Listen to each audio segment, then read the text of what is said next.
এমন একটা photo edit করার জন্য আমাদেরকে চলে যেতে হবে হ্যাপিক অ্যাপ্লিকেশনে। চলে যাওয়ার পর আপনার যে ফটোটা এডিট করবেন ওই ফটোটা সিলেক্ট করে নেবেন। সিলেক্ট করা হয়ে গেলে নিচে অ্যাডজাস্ট অপশনটিতে ক্লিক করে দিবেন। এরপর ব্লারে ক্লিক করে দিবেন। ব্লারে ক্লিক করার পর যে ব্লারটি আপনার পছন্দ হয় ওই ব্লারটি সিলেক্ট করে নেবেন। এরপর ফটোটা হালকা কালার ক্রিয়েটিং করে নেবেন। কালার ক্রিয়েট হয়ে গেলে আবার অ্যাডজাস্ট অপশনটিতে ক্লিক করে দিবেন। তারপর ক্রপে ক্লিক করে ফটোটা ক্রপ করে শুধু ক্যারেক্টারটা নিয়ে নেবেন। এরপরে এক্সপ্যান্ডে ক্লিক করে দিবেন। তারপর চেঞ্জ অ্যাসপেক্ট রাটিওতে ক্লিক করে দিবেন। ক্লিক করার পর ফটোটাকে পজিশন মতো বসিয়ে দিবেন।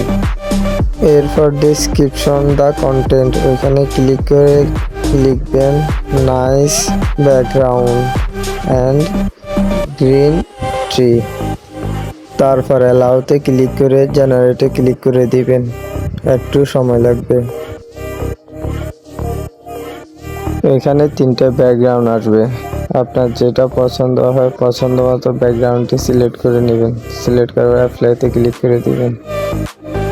এরপর এক্সপোর্টে ক্লিক করে ফটোটা সেভ করে নেবেন।